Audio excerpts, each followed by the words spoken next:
At Neighbors Church, we consider ourselves a deep and simple church. We're not big. We don't have a lot of bells and whistles. We have tables and chairs. Some people say it looks a little bit like a coffee shop.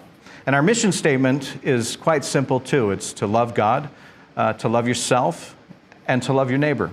Because we believe that Christ teaches us that love is the most important thing, that the true teachings of Christ is about loving God and knowing that God walks with us, knowing that Christ is with us every day. And to be able to love ourselves the way that Christ loves us, and to be able to love our neighbor, as Christ says, love your neighbor as yourself. So in order to love your neighbor, what Christ is saying is you got to love yourself a little bit. And your neighbor is everybody.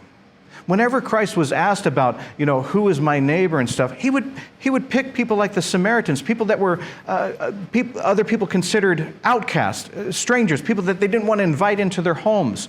He picked them as a point to say, everybody out there, whether you agree with them or not, whether you like them or not, those truly are your neighbors. And as Christians, your call truly is to celebrate the love of God, to celebrate the love of yourself, and to celebrate your love of that neighbor. That means everybody that you walk around, everybody that you run into at the grocery store, at your job, in traffic, at the DMV, they're all your neighbor. That means that every person deserves love. As Christians, we are not just to be a welcoming spirit. We're not supposed to be just hospitality. We are supposed to be representatives, ambassadors of Christ's love. And that truly means sharing love and kindness with everybody that we see. We're not here to belittle or judge or one-up or argue or fight or cause division or any of that stuff. If we call ourselves Christians, we truly are to be Christ-like. And that truly means to celebrate love, to celebrate kindness.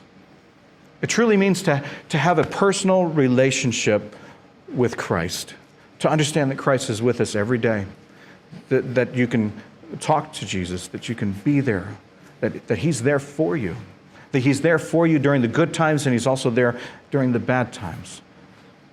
It also means to be able to see yourself as somebody that God created, somebody that God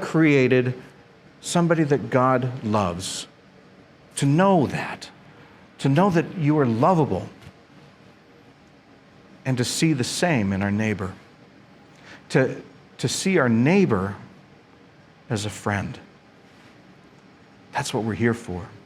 That's the true love of Christ. It has nothing to do with fighting or allowing who gets in and who stays out. And it has nothing to do with blockades. It has nothing to do with division. It has nothing to do with politics. It has nothing to do with any of that stuff. It truly is loving. Christ did it in tough times, poor times, poverty times. Times that we still struggle with today. Instead of going and trying to just fight and argue, Christ told His disciples, they'll know that you're my disciples by the way that you love one another. What He's saying is, if you want people to know Jesus, you got to show them love. You've got to show them kindness.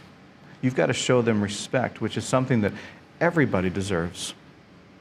You've got to treat this world as a neighborhood, and that everybody in it is your neighbor.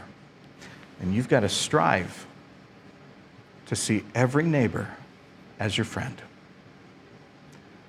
Love God, love yourself, and love your neighbor.